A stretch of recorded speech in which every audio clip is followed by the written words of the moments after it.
legendary one, Magnet and Steel. The legends in this thumbnail aren't Zeppelin or Bowie, they're the ghosts of 70s radio.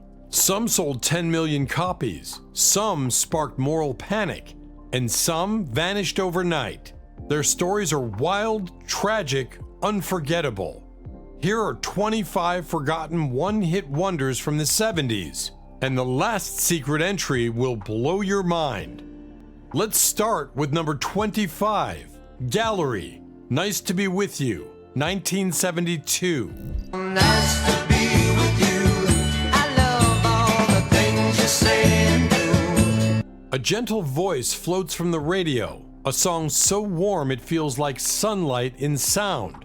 But who remembers Gallery now? In 1972, Jim Gold penned Nice to Be With You, inspired by a fleeting conversation with a girl he admired. The single soared to number 4 on Billboard's Hot 100, selling over 1 million copies. Its breezy acoustic style embodied early 70s AM radio perfection. Yet Gallery's success was fleeting. The group fractured when follow-ups stalled, leaving only this nostalgic classic as their legacy. But how could a million-selling act vanish so quickly? To find out, we jump to a band whose single was literally called Magic.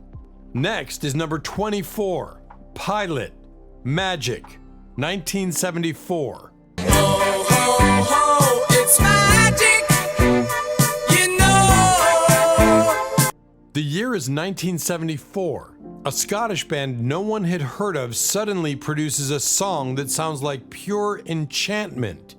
Magic became Pilot's only major US hit, climbing to number 5 on Billboard and forever embedding its airy chorus into commercials, movies, and TV. Ironically, the band's magic ended almost overnight. Internal disputes and lack of strong label support sank their momentum, despite touring with acts like Queen. Today, the song survives in pop culture, from films like Herbie Fully Loaded to tech ads.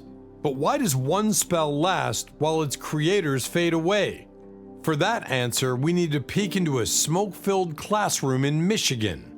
Now we arrive at number 23, Brownsville Station, Smokin' in the Boys' Room, 1973. Smoking in the boys' room. Smoking in the boys' room. Picture it, a gritty high school hallway, kids sneaking cigarettes, teachers fuming. One song captured that rebellion perfectly. Brownsville Station roared to fame in 1973 with Smokin' in the Boys' Room. The single hit number 3 on Billboard and became an anthem for teenage defiance. Frontman Cub Coda's raspy voice paired with crunchy riffs made the song unforgettable. But fame didn't stick. The band's later albums tanked. Ironically, Motley Crue revived the track in 1985, giving it a second life. Brownsville Station, however, remained locked in that one smoky snapshot of 70s youth. But if smoke carried them up the charts, what carried the next band into haunting, dreamlike blues? Moving ahead to number 22, the Ozark Mountain Daredevils, Jackie Blue, 1975. Ooh, Jackie Blue lives her life from inside of a room. In 1975, a group from Springfield, Missouri unexpectedly conquered America with a soft, dreamy tune called Jackie Blue. It climbed to number 3 on the Billboard's Hot 100, selling more than 1 million copies in just weeks. The song's hypnotic falsetto vocals weren't even meant to be sung by the band's main singer. Producer Glenn Johns pushed drummer Larry Lee to take the lead, and that choice changed everything. Despite being lumped into the southern rock scene, the Daredevils lean more toward folk and pop, giving them a sound unlike Lynyrd Skynyrd or the Allman Brothers. Yet despite this huge breakthrough, none of their later singles managed to break the top 20 again. Today, Jackie Blue lives on as their shimmering, mysterious calling card. And from mystery, we roll into Smoke and Fire, because the next group made their one hit sound like a burning building. Now let's uncover number 21, the Sanford Townsend Band, Smoke from a Distant Fire, 1977.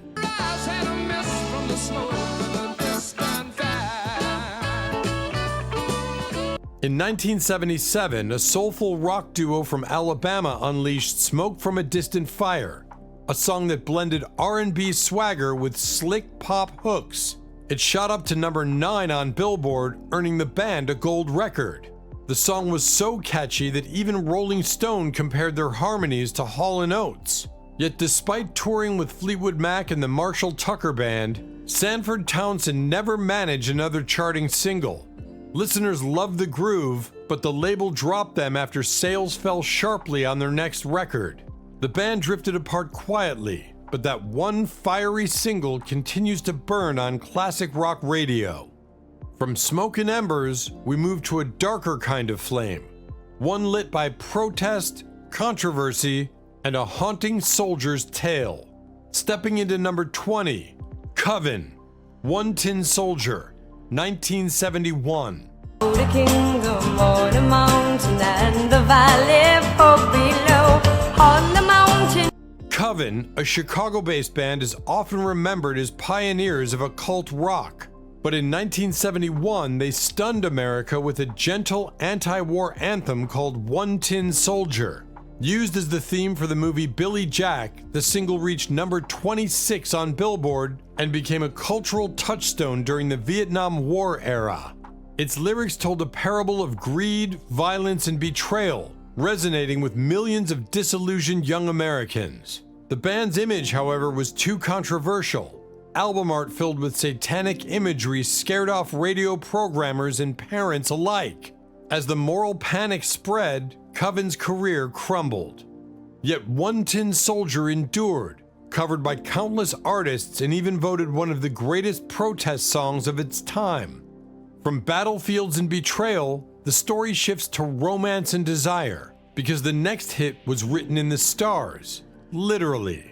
Next on our journey, number 19, Walter Egan, Magnet and Steel, 1978. You're so close now, I can't let you go. Walter Egan struck gold in 1978 with Magnet and Steel, a silky soft rock ballad that hit number 8 on the Billboard Hot 100. Produced by Fleetwood Mac's Lindsey Buckingham and featuring Stevie Nicks on backing vocals, the track dripped with California Cool. It sold more than 1 million copies and became a staple of late 70s FM radio. The song's dreamy vibe captured the mood of a decade obsessed with starlight romance. Yet fame faded quickly. Egan's later singles failed to chart, and his label dropped him by the early 80s.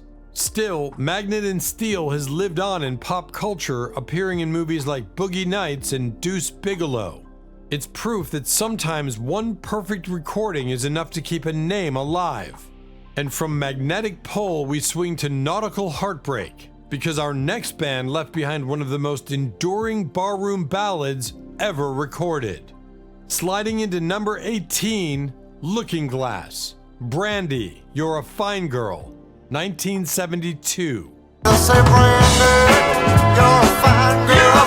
What a good wife you would be.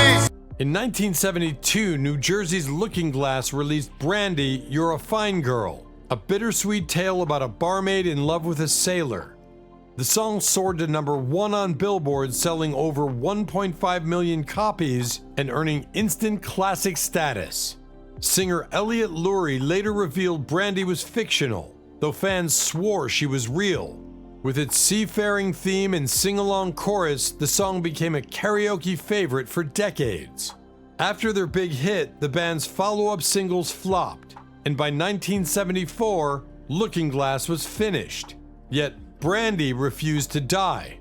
It resurfaced in Guardians of the Galaxy Volume 2, introducing the ballad to a whole new generation. And if Brandy's love was tied to the sea, the next hit soared out of the cosmos, inspired by the dawn of the space age. Heading into number 17, Deodato, Also Sprach Zarathustra, 2001, 1973.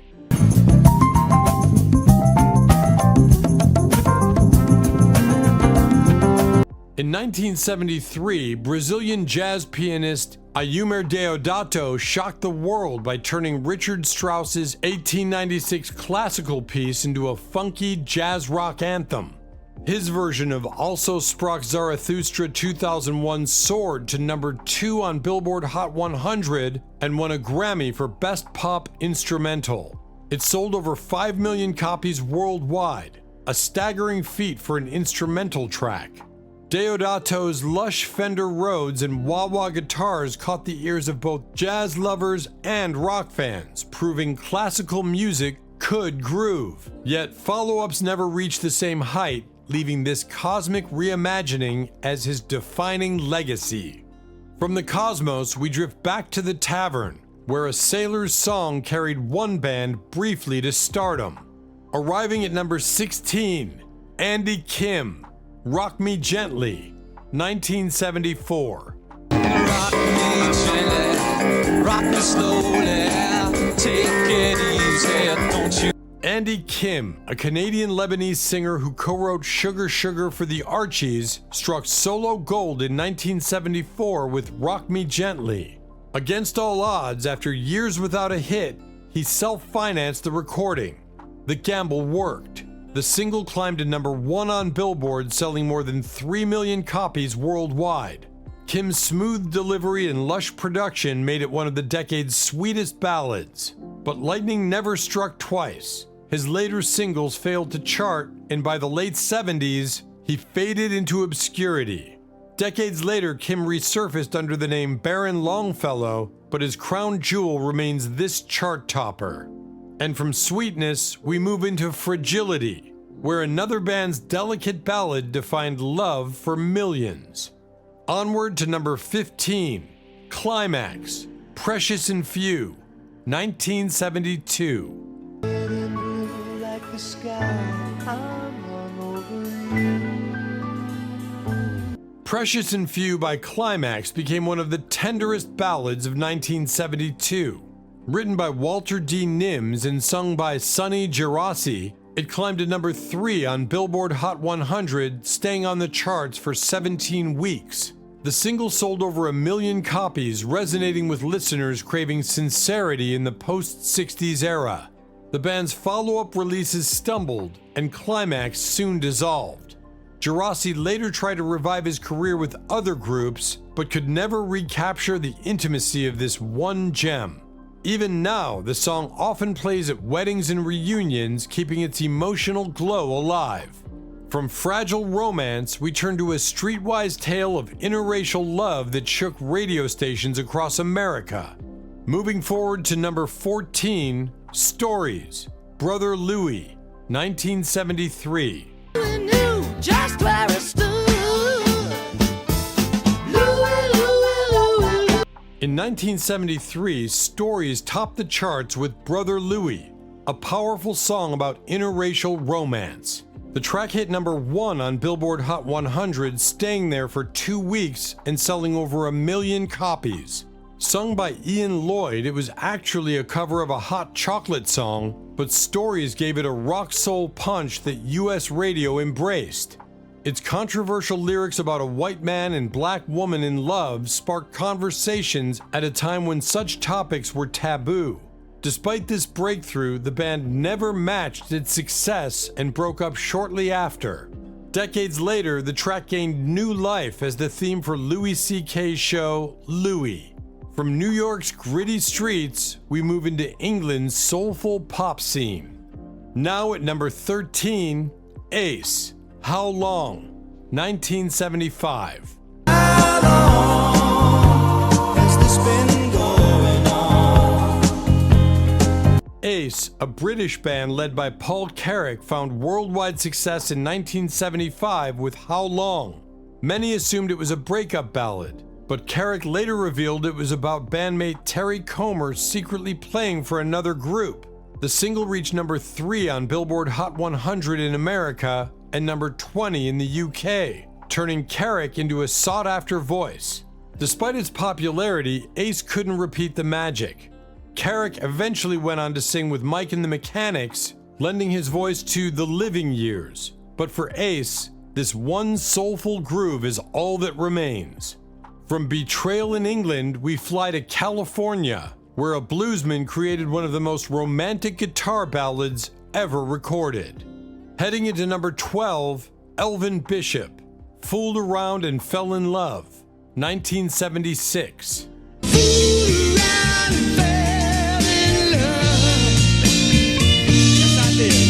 Elvin Bishop was known as a blues guitarist, not a singer. But in 1976, he let backup vocalist Mickey Thomas take the mic, and the result was Fooled Around and Fell in Love. The single soared to number 3 on Billboard Hot 100, selling over 1 million copies. Its tender lyrics and soaring falsetto captured the essence of 70s love ballads. The song became Bishop's only major hit, though Mickey Thomas later found fame with Jefferson's Starship. Featured in films like Guardians of the Galaxy and Boogie Nights, the song remains timeless. Bishop himself once joked he never expected his biggest hit to be sung by someone else. From Tender Love, we swing towards Sweden, where a quirky cover launched one of the strangest pop phenomena of the decade.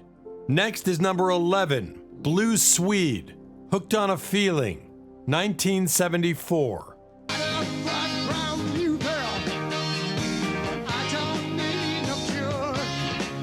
In 1974, Sweden gave the world one of the strangest yet catchiest hits ever, Blue Swede's Hooked on a Feeling. Their version, famous for its Ooga Chaga chant, climbed to number 1 on Billboard Hot 100, making them the first Swedish group to top the US charts long before ABBA. The song was originally recorded by B.J. Thomas in 1968, but Blue Swede's quirky cover sold over 2 million copies worldwide. Despite the global splash, their follow-up singles barely cracked the charts, and the band broke up by 1975. Decades later, the song exploded again when Marvel used it in Guardians of the Galaxy, bringing that odd chant back to millions. From Sweden's chant-filled triumph, we move to Brooklyn, where teenagers sang their way into the top 10. Sliding into number 10, Alive and Kickin', Tighter, Tighter, 1970. In the summer of 1970, a group of Brooklyn teenagers scored a surprise smash with Tighter Tighter. Written and produced by Tommy James of the Shondells, the single rocketed to number 7 on Billboard Hot 100 and sold nearly 1 million copies. The group, barely out of high school, suddenly found themselves performing on national TV shows like American Bandstand. Their youthful energy was undeniable, but they never captured the charts again. By 1971, Alive and Kickin' was fading fast, remembered only for this one sweet, summery love song. Yet for many fans, it remains the soundtrack of young romance and fleeting youth. From teen love, we move to a darker story, because the next hit a scandalous twist. Let's explore number 9, Nick Gilder, Hot Child in the City, 1978. Child in the city, running wild and looking pretty.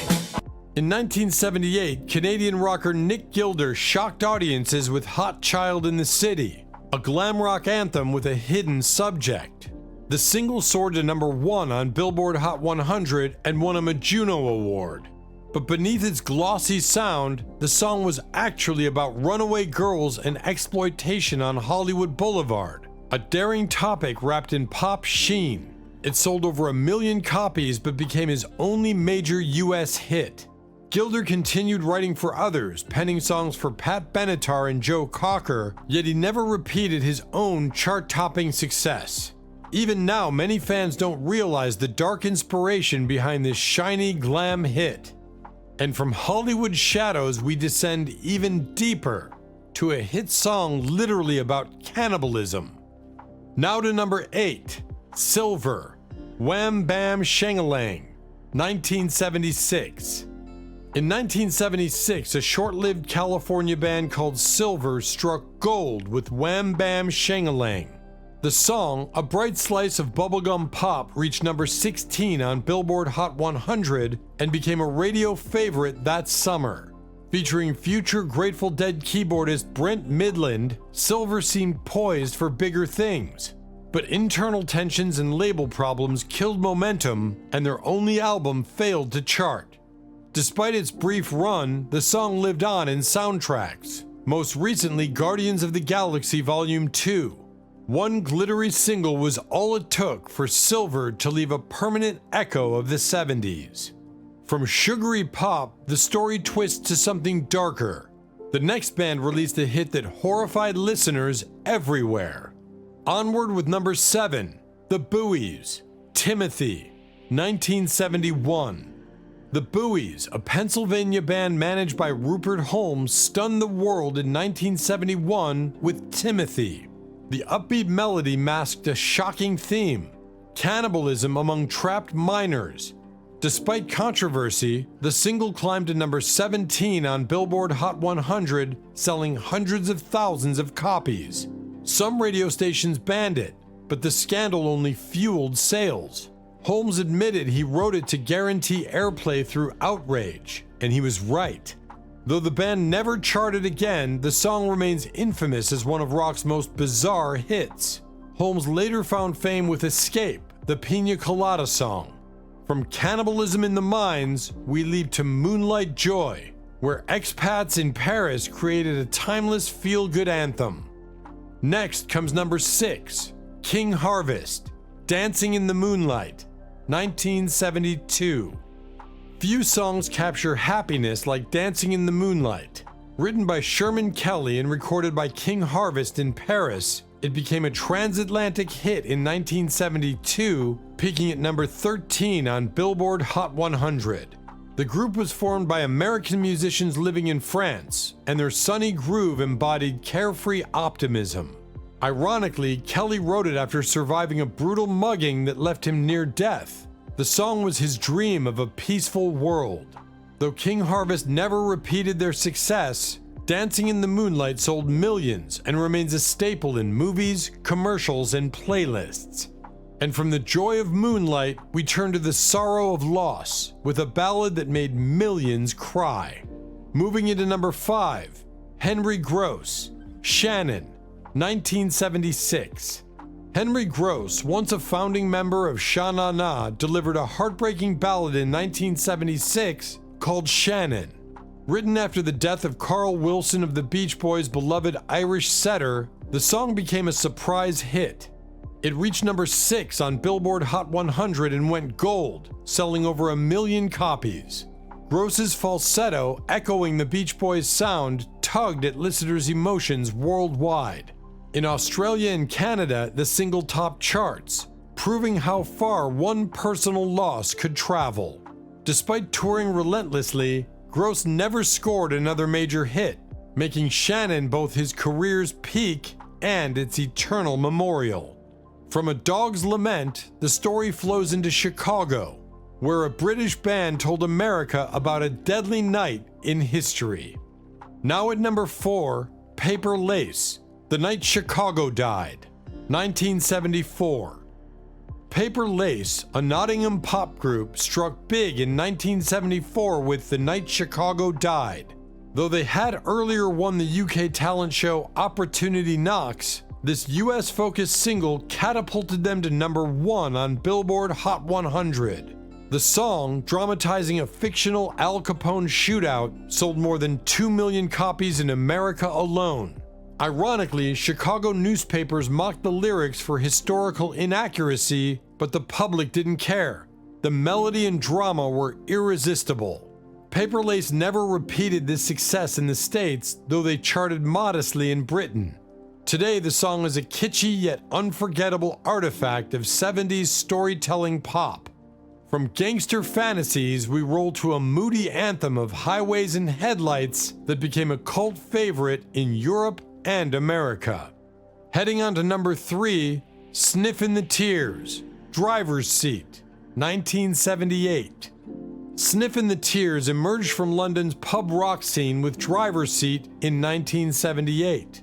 Blending melancholy lyrics with a pulsing rhythm, the track climbed to number 15 on Billboard Hot 100 in 1980 after a delayed US release. It became especially popular in Germany and the Netherlands, selling over 1 million copies worldwide. Singer Paul Roberts wrote it about isolation and control, themes that resonated deeply during the oil crisis era when cars symbolized freedom. Despite international tours, the band's later singles fizzled.